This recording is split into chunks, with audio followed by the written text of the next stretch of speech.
সুপ্রিয় শিক্ষার্থীবৃন্দ, জাতীয় বিশ্ববিদ্যালয়ের অনলাইন ক্লাসে তোমাদেরকে স্বাগত জানাচ্ছি। করোনাকালীন শিক্ষা কার্যক্রম চলমান রাখার স্বার্থে জাতীয় বিশ্ববিদ্যালয়ের উদ্যোগে অনলাইন ক্লাসে সংযুক্ত হতে পেরে আমি আনন্দিত। সবাইকে স্বাস্থ্যবিধি মেনে চলার আহ্বান জানাচ্ছি। জাতীয় বিশ্ববিদ্যালয়কে ছবির মাধ্যমে দেখতে পাচ্ছ। আজকের ক্লাস হচ্ছে উদ্ভিদ বিজ্ঞান 2 অর্থাৎ নন মেজর 2, লেকচার নং 15। আজকের শিরোনাম হচ্ছে প্ল্যান্ট ফিজিওলজি অ্যান্ড ফাইটোকেমিস্ট্রি। আমরা প্ল্যান্ট ফিজিওলজি অ্যান্ড ফাইটোকেমিস্ট্রি আজকে শেষ লেকচার, এর মধ্যে দিয়ে আমাদের আজকের এই কোর্সেরও শেষ লেকচার অনুষ্ঠিত হয়ে যাচ্ছে।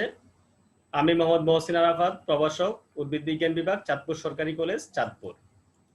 আমাদের আলোচ্য বিষয় চলে যাচ্ছি। আজকে আলোচ্য বিষয় হচ্ছে প্ল্যান্ট ফিজিওলজি অ্যান্ড ফাইটোকেমিস্ট্রি, শুরুতেই বলেছিলাম। আর তার মধ্যে আমরা আলোচনা করব plant hormones or phyto hormones এবং কার্বোহাইড্রেট, এই দুটি বিষয়ের মধ্যে আমরা আলোচনা রাখবো। এই দুটি অংশই বাদ ছিল। আমরা প্রথমে যাচ্ছি উদ্ভিদ হরমোন বা ফাইটো হরমোন কি এবং তার বিস্তারিত বিষয়ে আমরা জানবো।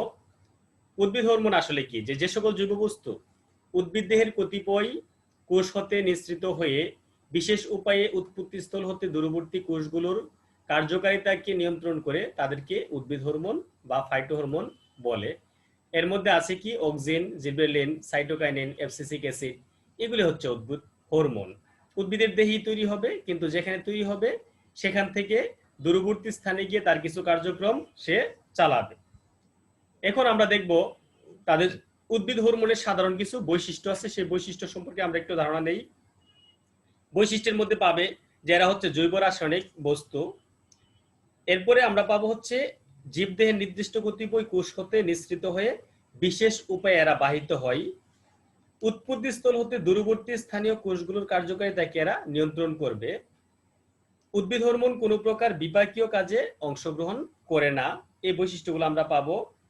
আর হরমোন সমূহ খুব স্বল্প মাত্রায় কার্যকরী ভূমিকা রাখে।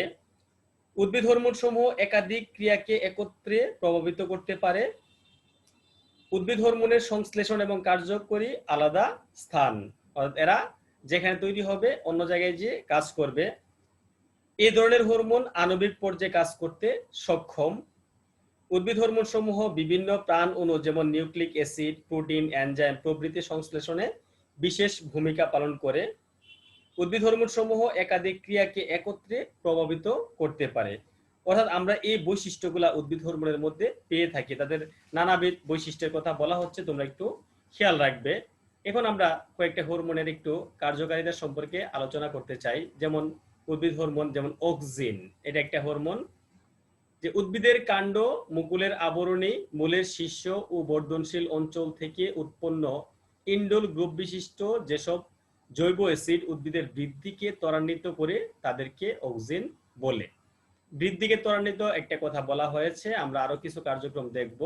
যে উদ্ভিদের মুকুল, মূল ও পাতার শীর্ষে অর্থাৎ বর্ধনশীল অঞ্চলে বেশি পরিমাণে অক্সিন পাওয়া যায়। যেহেতু বলা হচ্ছে বৃদ্ধিকে ত্বরান্বিত করে, এই কারণে যে অঞ্চল সমূহ বৃদ্ধিপ্রাপ্ত হয় সে অঞ্চলে তাদেরকে বেশি পাওয়া যায়। আমরা কি কি পাই? ইন্ডোল 3 অ্যাসিটিক অ্যাসিড একটি অক্সিন, ইন্ডোল 3 পাইরুভিক অ্যাসিড আরেকটা অ্যাসিড। তার একটা গাঠনিক সংকেত এখানে দেখানো আছে, স্ট্রাকচারটা দেখানো আছে। এই স্ট্রাকচারগুলো একটু লক্ষ্য রাখবে, লক্ষ্য রেখে তাদেরকে একটু মনে রাখার চেষ্টা করবে যে এটা ইন্ডোল 3 অ্যাসিটিক অ্যাসিড। আরেকটা আমরা দেখব ইন্ডোল 3 পাইরুভিক অ্যাসিড। অর্থাৎ যে দুটি উদাহরণের নাম উল্লেখ করা হয়েছে তাদের এখানে তাদের গঠনটা কিরকম সেই বিষয়টা এখানে আনা হয়েছে। এখন আমরা যদি দেখি যে অক্সিন উদ্ভিদের শারীরবৃত্তীয় কাজ, অর্থাৎ উদ্ভিদের দেহে অক্সিনের কি কি কার্যক্রম সে করে থাকে আমরা একটু দেখি। বৃদ্ধি নিয়ন্ত্রণ, শুরুতেই বলেছিলাম যে কোষের আয়তন বৃদ্ধি করবে, কোষ বিভাজনে সাহায্য করবে, কোষের বৃদ্ধি করবে এবং ক্যাম্বিয়ামের সক্রিয়তা সে রক্ষা করতে সাহায্য করবে। ক্যালাস গঠন, জাইলেম গঠন, মূলের বৃদ্ধি ও অস্থানিক মূল উৎপাদন এবং গৌণ বৃদ্ধি, এই কাজগুলি অক্সিন করে থাকে। আমরা আরেকটা দেখি হচ্ছে ট্রপিক চলন নিয়ন্ত্রণ করে থাকে অক্সিন, ফলের পরিস্ফুটন নিয়ন্ত্রণ করে থাকে, বৃন্তমোচন নিয়ন্ত্রণ এবং অগ্রমুকুল প্রাধান্য, এই কাজগুলি আমরা অক্সিনের মাধ্যমে পেয়ে থাকি। এখন আমরা একটু কাজ করব যে উদ্যান পালনে বা কৃষিবিদ্যায় উদ্ভিদ হরমোনের ভূমিকা। আমরা একসাথে এখন আলাদা করে অক্সিন, জিবেরেলিন, সাইটোকাইনিন এগুলিকে আমরা না এনে আমরা একটা জায়গায় এনে আলোচনা করার একটা চেষ্টা করেছি। তোমরা একটু লক্ষ্য করো কি কি কাজ করে, যেন অক্সিজেনের ভূমিকা কি উদ্যান পালন বা কৃষিবিদ্যায় আমরা ভূমিকাটা যদি দেখি, অক্সিজেনের কাজ হচ্ছে অঙ্কুর উদ্গম, বীজের অঙ্কুর উদ্গম অথবা কাণ্ডের এই অঙ্কুর উদ্গমে সাহায্য করা, মূল নির্গমনে সাহায্য করা, বীজহীন ফল উৎপাদন খুবই গুরুত্বপূর্ণ একটা বিষয়। বর্তমানে অনেক বীজহীন ফল আমরা দেখতে পাই, তার উৎপাদনে আমরা অক্সিজেনটাকে কাজে লাগাতে পারি। ফ্রুট সিটিং এ আমরা কাজ করি, অর্থাৎ ফল যেন ঝরে না পড়ে, ফলের বৃদ্ধি এবং আগাছা দমন, এই কাজগুলোতে আমরা অক্সিজেনকে ব্যবহার করে থাকি। এরপরে কলা পালন, অর্থাৎ অনেকগুলা কোষকে একত্রে চাষ করে, মানে কলাকে চাষ করার মাধ্যমে নতুন উদ্ভিদ পাইতে, ফলের বৃদ্ধিতে সাহায্য করে। এরপরে পাট তন্তুর পরিমাণ বৃদ্ধি, কারণ পাট যেহেতু পাটের তন্তুটাই হচ্ছে অর্থকরী অংশ, সেটার বৃদ্ধিতে আমরা অক্সিজেন ব্যবহার করতে পারি। সুগঠিত মূল গঠন, যদি মূলটা সুগঠিত না হয় তাহলে গাছ পড়ে যাওয়ার চান্স থাকে। ক্ষত নিরাময় এবং অন্যান্য আরো অনেক কার্যক্রম আমরা অক্সিজেনের সাহায্যে বর্তমান সময়ে করা হচ্ছে। এই হচ্ছে তাহলে অক্সিজেনের কার্যক্রম। এখন আমরা যদি জিবরেলিনের ভূমিকাটা দেখি, আসলে এদের ভূমিকা কিন্তু অনেক হরমোন একই জাতীয় কাজও করে থাকবে। যেমন এখানে প্রথমে বলা হচ্ছে অঙ্কুর উদ্গম, যেটা অক্সিজেনকে দিয়ে অঙ্কুর উদ্গম করানো যায়। বীজের সুপ্ত অবস্থার বিলোপ সাধন, অর্থাৎ বীজ যেন সুপ্ততা ভেঙে অঙ্কুর উদ্গমিত হয়, সেই কাজটুকু আমরা জিবরেলিন দিয়া করতে পারি। বংশগতভাবে খর্ব উদ্ভিদের দৈর্ঘ্য বৃদ্ধি, মানে দৈর্ঘ্য যেটা ছোট সেটাকে বড় করতে আমরা জিবরেলিন ব্যবহার করতে পারি। কাণ্ডের দৈর্ঘ্য বৃদ্ধি, দুইটা একই জাতীয় আসলে পয়েন্ট। এরপরে ফল উৎপাদন পার্থেনোকার্পি, পার্থেনোকার্পি মানে হচ্ছে আমরা যদি এখানে মেল অথবা ফিমেল কোনো একটা তাদের অঙ্গ থেকে নতুন করে ইয়া পাই, অর্থাৎ বীজহীন ফল উৎপাদনের যে প্রক্রিয়াটা, এটাই পার্থেনোকার্পিক। আরেকটা হচ্ছে ফ্রুট সিটিং, আগের অংশেও ছিল পত্র ফলকের প্রসারণ, পাতা বড় করতে, তাহলে বড় করলে কিন্তু তার সালোক সংশ্লেষণ থেকে শুরু করে অনেক কাজেই সুবিধা হবে। পরাগরেণুর অঙ্কুর উদ্গমে আমরা জিবরেলিন ব্যবহার করতে পারি। আমি শুরুতে বলেছিলাম যে অনেক ফাইটো হরমোন আছে যে একাধিক হরমোন সেম কাজটা করে থাকে। তোমরা কিন্তু অক্সিজেনের ক্ষেত্রে যা পাইছো এখানেও কিছু পয়েন্ট মিল পাচ্ছ, সেটাই বলেছিলাম। এখন সাইটোকাইনিনের ভূমিকাটা কি? বিলম্বিত বার্ধক্য, মানে হচ্ছে এটা আবার একটু ব্যতিক্রমী কাজ, যে যেন বৃদ্ধিটা আস্তে হয় সেই কাজটার জন্য করা হয়ে থাকে। এরপরে হচ্ছে ক্যালাস টিস্যুর উৎপাদন, মানে অনেকগুলা কোষ একত্রে যেন তৈরি করতে পারে। কলা কর্ষণ, অর্থাৎ একাধিক কোষকে আমরা একত্রে কলা বলি, তাকে চাষ করে নতুন গাছ তৈরির ক্ষেত্রে ভূমিকা পালন করে। বীজের সুপ্ত অবস্থার বিলোপ সাধন, সেটা আমরা আগেও জিবরেলিনের ক্ষেত্রেও দেখেছিলাম, এখানে সাইটোকাইনিন দিয়েও সুপ্ততা ভাঙা যেতে পারে। এই হচ্ছে সাইটোকাইনিনের ভূমিকা। এখন আমরা দেখি ইথিলিন, খুবই গুরুত্বপূর্ণ আরেকটা মানে ফাইটো হরমোন। ফলের পরিপক্কতা, এই কাজটা কিন্তু আমরা বাস্তবে করে থাকি, অনেকেই করে থাকে, যে ফল পাকাতে ইথিলিন ব্যবহার করা হয়। আবার ইথিলিন ফল পাকলে এমনিতে তৈরি হয়, তখন এক ফল থেকে অন্য ফলে যে সেটাকে পাকতে সাহায্য করে। পত্র মোচন, পাতা যেন ঝরে না যায় সেই কাজটা করা হয়। কলা ও বিভিন্ন প্রকার লেবুর সবুজ রঙের পরিবর্তন, এটা কিন্তু ব্যবসায় যারা করে তারা দেখবে যে কলাগুলা দেখতে একদম কেমন হলুদ একটা কালার চলে আসছে, এই ইথিলিনটা ব্যবহার করে এরা কিন্তু এই কালারটার পরিবর্তন করে। তরুক্ষীর নিঃসরণ, রস নিঃসরণের মধ্যে তার ভূমিকাটা পালন করে থাকে। এখন আমরা যাব হচ্ছে অ্যাবসিসিক অ্যাসিডের ভূমিকা যদি দেখি, যে পীড়ন প্রতিরোধক, ফুল উৎপাদন, মুকুল উদ্গম প্রতিরোধ, এই কাজগুলি করে থাকা হয়। আমি তাহলে এখানে ফাইটো হরমোনের ভূমিকাগুলা আলাদা করে না এনে একসাথে তোমাদের জন্য নিয়ে আসছি। এখন তাহলে আমরা দ্বিতীয় যে আরেকটা অংশ ছিল সেই অংশে চলে যাব, সেটা হচ্ছে কার্বোহাইড্রেট। কার্বোহাইড্রেটের আমরা শুরুতে তার একটা সংজ্ঞা দেওয়ার চেষ্টা করেছি। দেখো তোমরা নিশ্চয়ই কার্বোহাইড্রেট সম্পর্কে অনেকের ভালো ধারণা আগে থেকে আছে, যে আলোক সক্রিয় ধর্মবিশিষ্ট পলিহাইড্রোক্সি অ্যালডিহাইড বা কিটোন, অথবা যে সকল যৌগের আদ্র বিশ্লেষণে অনুরূপ ধর্মসম্পন্ন অ্যালডিহাইড বা কিটোন উৎপন্ন হয় তাদেরকে আমরা কার্বোহাইড্রেট বলি। আমি যখন উদাহরণ দিয়ে সামনের দিকে যাব তাহলে তোমাদের জন্য আরো সহজ হবে। যেমন তাদের আমরা কার্বোহাইড্রেটের কিছু সাধারণ বৈশিষ্ট্য পাবো। যেমন কার্বোহাইড্রেট সাধারণ বৈশিষ্ট্য যদি বলি, যে কার্বোহাইড্রেট জীবদেহের প্রাণ অণু। আরেকটা হচ্ছে এরা আলোক সংবেদী অ্যালডিহাইড অথবা কিটোন গ্রুপের পদার্থ। এদের আদ্র বিশ্লেষণে অ্যালডিহাইড বা কিটোন গ্রুপ বিশিষ্ট পদার্থ আমরা পেয়ে থাকি। কার্বোহাইড্রেট গুলো কার্বনের হাইড্রেট নয়, হাইড্রেট কার্বন, এটা একটা বিষয় মনে রাখতে হবে। কার্বোহাইড্রেট সমূহ উদ্ভিদ সংশ্লেষিত প্রাথমিক বিভাগীয় উপাদান, অর্থাৎ খাদ্যের যে উপাদান তার প্রধান উপাদান হচ্ছে কার্বোহাইড্রেট সমূহ। প্রাণীরা কার্বোহাইড্রেট প্রস্তুত করতে পারে না, এই কারণে এদেরকে প্রত্যক্ষ বা পরোক্ষভাবে উদ্ভিদের উপর নির্ভর করতে হয় এবং উদ্ভিদ থেকে এরা পেয়ে থাকে। তাহলে এই হচ্ছে তাদের কাজ এবং বৈশিষ্ট্য একসাথে যেহেতু আমি নিয়ে আসছি, দুইটা কাজ মানে বিষয়কে নিয়ে আসার চেষ্টা করেছি। এখন তাহলে আমরা একটু সামনে যদি যাই, ধীরে ধীরে তাদের প্রকারভেদের দিকে আলোচনা আমরা যেতে চাই। যে কার্বোহাইড্রেটের শ্রেণীবিন্যাস, তাদের শ্রেণীবিন্যাসের অনেকগুলি মানে বিষয়ের উপর ভিত্তি করে শ্রেণীবিন্যাস করা হয়েছে। যেমন আমি শুরুতে স্বাদ ভিত্তিক, স্বাদের উপর ভিত্তিতে তাদেরকে দুটা ভাগে ভাগ করা হয়েছে। যেমন একটা হচ্ছে শর্করা বা সুগার। শর্করা বা সুগার আসলে একটা ভাগ, এখানে গ্লুকোজ, ফ্রুক্টোজ, সুক্রোজ পায়। যারা একটু মিষ্টি, যাদেরকে আমরা যদি মুখে দিই তাহলে মিষ্টি একটা স্বাদ পাবো, আর পানিতে এদের দ্রাব্যতা থাকে, পানিতে এরা দ্রবণীয়। স্বাদ ভিত্তিক শ্রেণীবিন্যাসের মধ্যে শর্করা বা সুগার যাদেরকে আমরা বলি তারা হচ্ছে মিষ্টি স্বাদযুক্ত এবং পানিতে এরা দ্রবণীয় হবে। আর এটা হচ্ছে অশর্করা বা নন সুগার, এরা কিন্তু এই পানিতে এরা দ্রবণীয় নয় এবং স্বাদহীন, এদেরকে আমরা স্বাদ পাবো না। স্টার্চ, সেলুলোজ, এরা হচ্ছে মূলত উদ্ভিদের গাঠনিক উপাদান বা সঞ্চিত পদার্থ হিসেবে এরা থাকে।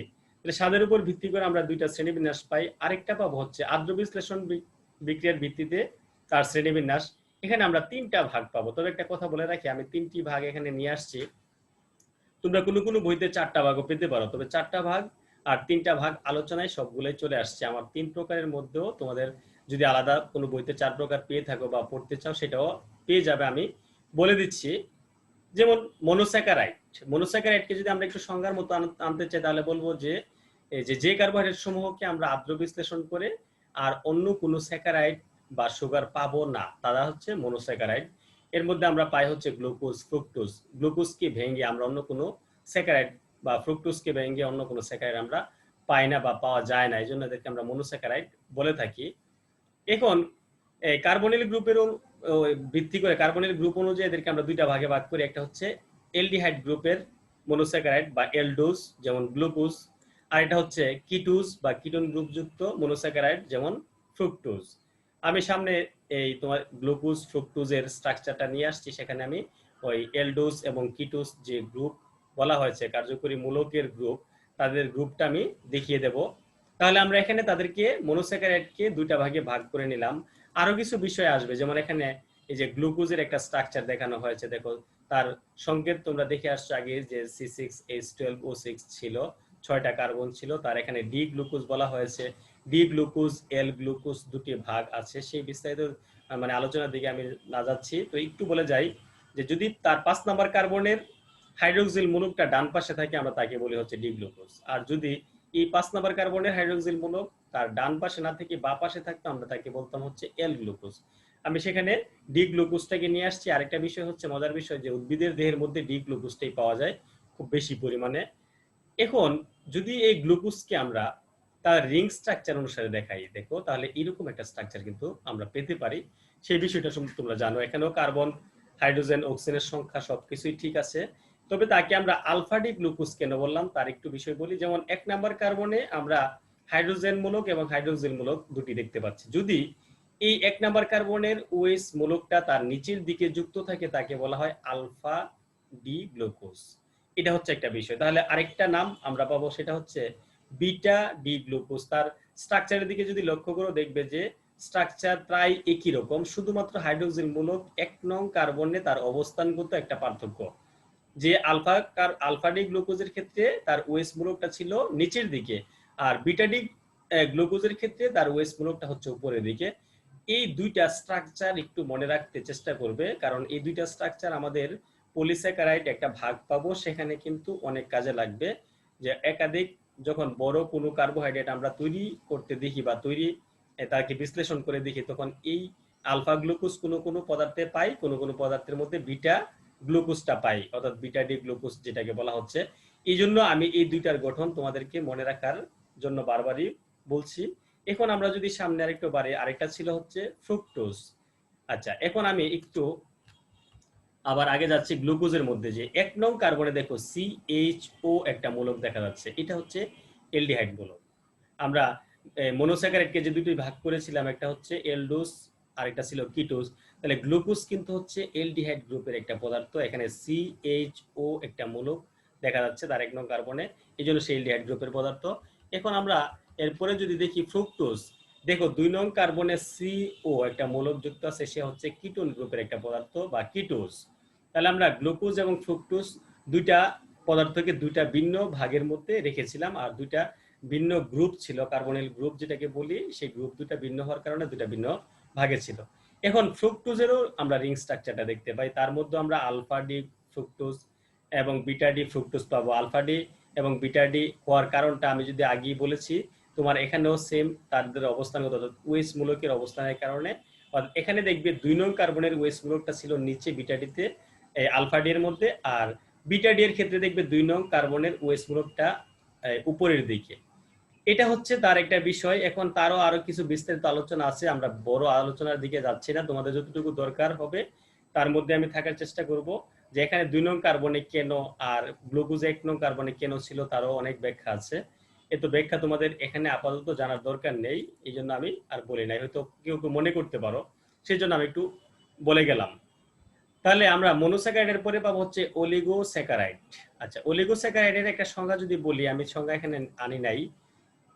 এটা হচ্ছে যে স্যাকারাইড গুলাকে বা যে কার্বোহাইড্রেটকে আমরা যদি আদ্র বিশ্লেষণ করি, ভাঙলে বা আদ্র বিশ্লেষণ করলে 2 থেকে 10টি মনোস্যাকারাইড পাওয়া যাবে, তাদেরকে আমরা বলি হচ্ছে অলিগোস্যাকারাইড। অলিগোস্যাকারাইড হচ্ছে একটা বড় স্যাকারাইড বা কার্বোহাইড্রেট, তাদেরকে যদি আমরা আদ্র বিশ্লেষণ করি তাহলে মনোস্যাকারাইড গুলা পাবো। আর মনোস্যাকারাইডের সংখ্যা হবে 2 থেকে 10টি, একই রকম হতে পারে, ভিন্ন রকম হতে পারে।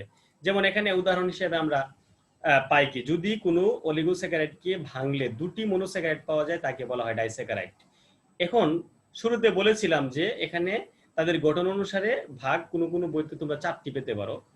4টি যদি পেয়ে থাকো তাহলে সেই ক্ষেত্রে তোমরা 1 নম্বরে পাবে হচ্ছে মনোস্যাকারাইড, যেটা আমরা একটু আগে আলোচনা করে আসছি। 2 নম্বরে পাবে হচ্ছে ডাইস্যাকারাইড, কিন্তু আমি এখানে ডাইস্যাকারাইডকে আলাদা অংশে না নিয়ে ডাইস্যাকারাইডকে আমি অলিগোস্যাকারাইডের মধ্যে নিয়ে আসছি। এই জন্য কিন্তু আমরা ভাগ 4টি না পেয়ে 3টা পেলাম, এটা একটা বিষয়। তাহলে অলিগোস্যাকারাইডের ভিতরেই কিন্তু ডাইস্যাকারাইডটা থাকবে, অথবা ডাইস্যাকারাইডকে কোনো কোনো রাইটার বইতে আলাদা করে দেখিয়েছেন। তোমরা আলাদা যদি দেখাও তাতে কোনো সমস্যা নেই, অলিগোস্যাকারাইডের ভিতরে এনে যদি দেখাও তাতে কোনো সমস্যা নেই। এই কথাটাই আমি শুরুতে বলেছিলাম, সেটা তার ব্যাখ্যাটা এখানে আমি তোমাদের জন্য নিয়ে আসছি। তাহলে ডাইস্যাকারাইড বলতে কাদেরকে বলবো? ডাইস্যাকারাইড হচ্ছে যদি অলিগোস্যাকারাইডকে ভাঙলে 2টি মনোস্যাকারাইড পাই তাহলে তাদেরকে আমরা বলবো ডাইস্যাকারাইড। যে এর মধ্যে পাবো হচ্ছে সুক্রোজ, ল্যাকটোজ, এটা হচ্ছে ডাইস্যাকারাইড। একটা সুক্রোজকে ভাঙলে আমরা 2টা মনোস্যাকারাইড পাবো, ল্যাকটোজকেও যদি ভাঙি সেম 2টা মনোস্যাকারাইড পাবো। যেমন এখানে আমি একটা উদাহরণ নিয়ে আসছি, যেমন সুক্রোজ দেখো C12H22O11, তাকে যদি আমরা আদ্র বিশ্লেষণ মানে পানি যুক্ত করে ভাঙি তাহলে পাবো হচ্ছে একটা গ্লুকোজ আর একটা হচ্ছে ফ্রুক্টোজ। তাহলে গ্লুকোজ ফ্রুক্টোজ যেহেতু 2টা অণু পেলাম, এই জন্য আমরা সুক্রোজকে বলছি হচ্ছে ডাইস্যাকারাইড। সংজ্ঞার মধ্যে আমরা বলেছিলাম যে ডাইস্যাকারাইডকে ভাঙলে বা আদ্র বিশ্লেষণ করলে আমরা 2টি মনোস্যাকারাইড অণু পাবো, এই হচ্ছে তার বিষয়টা। তোমরা দেখতে পাচ্ছ এখানে তার একটা রাসায়নিক সংকেত নিয়ে আসছি, সেই সংকেত দেখা যাচ্ছে। তাহলে ডাইস্যাকারাইড হচ্ছে 2টা মনোস্যাকারাইড পাবো। এরপরে আমরা পাবো হচ্ছে ট্রাইস্যাকারাইড। তাহলে নামের মধ্যে বলেছে ট্রাই মানে 3, যে স্যাকারাইড সমূহকে ভাঙলে আমরা 3টা মনোস্যাকারাইড পাবো তাদেরকে বলো ট্রাইস্যাকারাইড বলে। যেমন রেফিনোজ, আমি দেখো রেফিনোজের একটা বিক্রিয়া নিয়ে আসছি। রেফিনোজের সংকেত হচ্ছে C18H22O16, তাকে যদি ভাঙি তাহলে কোনো গ্লুকোজ, কোনো ফ্রুক্টোজ, কোনো গ্যালাক্টোজ পাওয়া যাবে, অর্থাৎ 3টা ভিন্ন রকমের আমরা মনোস্যাকারাইড পাচ্ছি। সংজ্ঞার মধ্যে আমরা বলতে পারি যে স্যাকারাইড গুলাকে ভাঙলে বা আদ্র বিশ্লেষণ করলে 3টি ভিন্ন অথবা অভিন্ন মনোস্যাকারাইড পাওয়া যাবে, তাদেরকে আমরা বলি ট্রাইস্যাকারাইড। এখানে কিন্তু রেফিনোজকে ভাঙার পরে আমরা 3টা ভিন্ন রকমের মনোস্যাকারাইড পাচ্ছি, এই জন্য সে হচ্ছে ট্রাইস্যাকারাইড। তোমরা একটু লক্ষ্য করবে নামের সাথে কিন্তু তার যদি সংজ্ঞা দিতে চাই সেটার আমরা একটা মিল পাবো, আর যে পদার্থটাকে আমরা উদাহরণ হিসেবে নিচ্ছি তার মধ্যেও কিন্তু আমরা যে মনোস্যাকারাইড গুলো পাচ্ছি তার মধ্যেও সেই বিষয়গুলো আমরা লক্ষ্য করি। তাহলে ট্রাইস্যাকারাইড গেল। এরপরে পাবো হচ্ছে টেট্রাস্যাকারাইড। টেট্রা মানে হচ্ছে 4, যে মনোস্যাকারাইড সমূহকে ভাঙলে 4টি ভিন্ন বা অভিন্ন মনোস্যাকারাইড পাওয়া যাবে তাদেরকে আমরা বলি টেট্রাস্যাকারাইড। একটা উদাহরণ যদি বলি, যেমন স্টেচিওস একটা টেট্রাস্যাকারাইড। দেখো স্টেচিওস, আমি তার একটা এই সংকেত নিয়ে আসছি যে C24H42O21, তাকে যদি ভাঙো পাবে হচ্ছে 4টি গ্লুকোজ, মানে একই রকমের আমরা মনোস্যাকারাইড পাবো, 4 অণু গ্লুকোজ। তাহলে এখানে আমি সংজ্ঞাতেই বলেছিলাম যে 4টি ভিন্ন বা অভিন্ন মনোস্যাকারাইড পাবো, সেই ক্ষেত্রে কিন্তু স্টেচিউসকে যদি ভাঙো 4টি অভিন্ন মনোস্যাকারাইড পাবে, অর্থাৎ সবগুলাই হবে গ্লুকোজ। এই হচ্ছে একটা টেট্রাস্যাকারাইডের একটা বিষয়। এখন আমরা এই পলিস্যাকারাইড নামে আরেকটা অংশ পাবো, অর্থাৎ 3টা ভাগের মধ্যে প্রথমটা ছিল মনোস্যাকারাইড, দ্বিতীয়টা ছিল অলিগোস্যাকারাইড, 3 নাম্বার হচ্ছে পলিস্যাকারাইড। পলি মানে হচ্ছে অসংখ্য, অনেক। যে কার্বোহাইড্রেট সমূহকে ভাঙলে বা বিশ্লেষণ করলে আমরা বহু সংখ্যক মনোস্যাকারাইড অণু পাবো, তাদেরকে আমরা বলি হচ্ছে পলিস্যাকারাইড। যেমন স্টার্চ, উদ্ভিদ দেহের সঞ্চিত পদার্থ হলো স্টার্চ, সে হচ্ছে পলিস্যাকারাইড। সেলুলোজ, উদ্ভিদ দেহের গাঠনিক উপাদান হচ্ছে সেলুলোজ, সে হচ্ছে পলিস্যাকারাইড। গ্লাইকোজেন, গ্লাইকোজেন হচ্ছে সেলুলোজের ক্ষুদ্র অংশ, সে হচ্ছে পলিস্যাকারাইড। এই স্টার্চ, সেলুলোজ, গ্লাইকোজেন এদেরকে যদি আমরা আদ্র বিশ্লেষণ করি তাহলে অসংখ্য মনোস্যাকারাইড আমরা পাবো, এই জন্য তাদেরকে পলিস্যাকারাইড বলেছিলাম। এখন একটু বলি যে পলিস্যাকারাইড এবং অলিগোস্যাকারাইড এই দুইটা স্যাকারাইডের মধ্যে তফাৎ কি। তোমরা একটু মনে রাখবে যে অলিগোস্যাকারাইডটা হচ্ছে যে যাদেরকে ভাঙলে নির্দিষ্ট সংখ্যক মানে 2 থেকে 10টি মনোস্যাকারাইড পাওয়া যাবে তারা হচ্ছে অলিগোস্যাকারাইড। আর পলিস্যাকারাইড হচ্ছে আমরা যদি 2 থেকে 10 ছাড়া অর্থাৎ 10-এর উপরে যদি মনোস্যাকারাইড পাই তাহলে আমরা তাদেরকে বলি হচ্ছে পলিস্যাকারাইড। এই হচ্ছে দুইটা পার্থক্য। তোমরা অলিগোস্যাকারাইড, পলিস্যাকারাইড এই দুটি স্যাকারাইডের মধ্যে পার্থক্যটা পড়বে। আবার মনোস্যাকারাইড, অলিগোস্যাকারাইড, পলিস্যাকারাইড তাদের পার্থক্য পড়বে। আমি সেই পার্থক্যগুলো তোমাদের জন্য আনি নাই, কিন্তু তোমরা পার্থক্যগুলো আলাদা পড়ে নেবে বা এই বৈশিষ্ট্যগুলো পড়লেও কিন্তু তার পার্থক্যগুলো তোমরা পেয়ে যাবে। তাহলে আমরা এখানে দেখো একটা স্টার্চ C6H10O5 ব্র্যাকেটের পর একটা n উল্লেখ করা আছে। n মানে হচ্ছে অসংখ্য, n এর মান অনেক, আমি n এর নির্দিষ্ট মান নেই, এই জন্য তাকে nটাকে দেখানো হয়েছে অসংখ্য মনোস্যাকারাইড। এই স্টার্চ যুক্ত অসংখ্য মনোস্যাকারাইড যুক্ত হয়ে স্টার্চ তৈরি হয়, তাকে যদি ভাঙি তাহলে শুধু আমরা গ্লুকোজ পাবো, যে অনেকগুলি গ্লুকোজ অণু পাবো। তাহলে আমরা একটা কথা বলতে পারবো যে স্টার্চ শুধুমাত্র গ্লুকোজের সমন্বয়ে গঠিত, অর্থাৎ স্টার্চকে যদি ভাঙি শুধু গ্লুকোজ পাবো। আরেকটা মজার বিষয় বলি যে সেলুলোজকে যদি ভাঙি তাতেও আমরা শুধু গ্লুকোজই পাবো, অর্থাৎ স্টার্চ, সেলুলোজ এই দুটি পদার্থের গাঠনিক একক হচ্ছে মানে গ্লুকোজ। এখন যদি দুটি পদার্থের গাঠনিক উপাদান গ্লুকোজ হয় তাহলে দুইটা ভিন্ন পদার্থ হলো কেন, এই একটা প্রশ্ন আসবে, তার ব্যাখ্যা আমরা একটু পরে যাচ্ছি। যেমন আমরা আরেকটা ভাগ করে তার ব্যাখ্যার দিকে যাব। আমরা মনোস্যাকারাইড, অলিগোস্যাকারাইড, পলিস্যাকারাইড এই ভাগগুলি পেয়েছিলাম তাদের গঠন ভিত্তিক। আরেকটি ভাগ হচ্ছে যে রাসায়নিক ধর্মের ভিত্তিতে কার্বোহাইড্রেট হচ্ছে আবার দুই প্রকার। কি কি? একটা হচ্ছে বিজারক চিনি বা সুগার, অর্থাৎ রিডিউসিং সুগার যাদেরকে আমরা বলি, যে সকল কার্বোহাইড্রেটের মধ্যে আমরা মুক্ত এলডিহাইড অথবা কিটোন গ্রুপ পাবো তাদেরকে আমরা বলি হচ্ছে বিজারক চিনি অথবা সুগার। আমি কিন্তু সংজ্ঞা তোমাদের জন্য আনি নাই, আমি মুখে বলে দিচ্ছি, তোমরা একটু খেয়াল করবে যে বিজারক চিনি আমরা কাদেরকে বলি, যে সকল কার্বোহাইড্রেটের মধ্যে মুক্ত এলডিহাইড বা কিটোন গ্রুপ থাকবে এবং এরা ফেলিং দ্রবণ অথবা টোলেন বিকারক দ্বারা বিজারিত হবে, তাদেরকে আমরা বলি হচ্ছে বিজারক চিনি অথবা সুগার। এর মধ্যে পাবো হচ্ছে গ্লুকোজ, ফ্রুক্টোজ। আমরা যখন গ্লুকোজ এবং ফ্রুক্টোজের স্ট্রাকচার আগে দেখেছিলাম তখন তোমরা দেখেছিলে গ্লুকোজের মধ্যে একটা মুক্ত এলডিহাইড গ্রুপ ছিল, ফ্রুক্টোজের মধ্যে একটি মুক্ত কিটোন গ্রুপ ছিল, এই জন্য আমরা তাদেরকে বিজারক চিনি বলে থাকি। যেমন এখানে আমি আবার তোমাদের জন্য তাদেরকে নিয়ে আসছি গ্লুকোজ এবং ফ্রুক্টোজ। যদি লক্ষ্য করে দেখো গ্লুকোজের স্ট্রাকচারে তার 1 নং কার্বনের মধ্যে একটা মুক্ত এলডিহাইড গ্রুপ যুক্ত আছে, আর ফ্রুক্টোজের মধ্যে 2 নং কার্বনে তার একটা কিটোন গ্রুপ যুক্ত আছে। যেহেতু তাদের মধ্যে মুক্ত অবস্থায় এলডিহাইড এবং কিটোন গ্রুপ দেখতে পাচ্ছি বা দেখা যায়, সেই জন্য তাদেরকে আমরা বিজারক চিনি বা সুগার বলি, অথবা রিডিউসিং সুগার এদেরকে বলা হয়। আরেকটা হচ্ছে অবিজারক চিনি বা সুগার অথবা নন রিডিউসিং সুগার। তাদেরকে বলবো কোনটা, যে কার্বোহাইড্রেট গুলোর মধ্যে মুক্ত এলডিহাইড অথবা কিটোন গ্রুপ থাকবে না এবং এদেরকে ফেলিং দ্রবণ বা টোলেন বিকারক দ্বারা বিজারিত করা যাবে না, এরা হচ্ছে অবিজারক চিনি বা সুগার। এর মধ্যে হবে সেলুলোজ এবং স্টার্চ, যারা পলিস্যাকারাইড নামে আমরা নিয়ে আসছিলাম উদাহরণের মধ্যে। সেলুলোজ এবং স্টার্চের স্ট্রাকচার আমরা একটু পরেই দেখব, তার মধ্যে তোমরা এই এলডিহাইড অথবা কিটোনের মুক্ত কোনো মূলক দেখতে পাবে না, এই জন্য তাদেরকে আমরা অবিজারক চিনি বলি। এখন আমরা একটু যাই, যেমন এই যে স্টার্চ যেটাকে আমরা অবিজারক চিনি বলেছিলাম, তার একটা স্ট্রাকচার যদি লক্ষ্য করো আমরা দেখতে পাবো যে আসলে তাকে কেন নন রিডিউসিং সুগার বলা হয়। এখন স্টার্চের গঠনে আবার আমরা দুইটা জিনিস পাই, দুইটা উপাদানের সমন্বয়ে তার গঠনটা হয়ে থাকে। একটা হচ্ছে অ্যামাইলোজ এবং অ্যামাইলোপেকটিন নামক দুটি পলিস্যাকারাইডের সমন্বয়ে স্টার্চ গঠিত, অ্যামাইলোজ এবং অ্যামাইলোপেকটিন। এখন আমরা অ্যামাইলোজ আর অ্যামাইলোপেকটিন দেখবো। দেখার আগে আমরা শুধু যদি স্টার্চ দেখি তাহলে দেখো তার এটা গঠন একটু লক্ষ্য করে দেখো। এখানে শুধুমাত্র গ্লুকোজ দিয়েই স্টার্চ গঠিত। আমি 3টা গ্লুকোজ অণুকে দিয়ে স্টার্চের এখানে স্ট্রাকচারটাকে নিয়ে আসছি তোমাদের জন্য। তোমরা দেখো এখানে কিন্তু 1 নং কার্বন, অর্থাৎ একটা গ্লুকোজের 1 নং কার্বন আরেকটা গ্লুকোজের 4 নং কার্বনের সাথে যুক্ত হয়। এই জন্য এই যে লিঙ্কেজটা হবে পাশাপাশি দুটি কার্বনের মধ্যে, আমরা এটাকে বলি হচ্ছে, এটা আরেকটু কথা বলি আগে থেকে, যে আলফা ডি গ্লুকোজ সমূহ স্টার্চের গঠনে কাজে লাগবে। এখন আলফা ডি কেন বলেছিলাম, তার গঠনটা আমরা দেখে আসছি যে 1 নং কার্বনে তার ওএইচ মূলকটা নিচের দিকে ছিল। তাহলে এখানে 3টা গ্লুকোজের সবগুলি গ্লুকোজের 1 নং কার্বনের ওএইচ মূলক নিচের দিকে ছিল।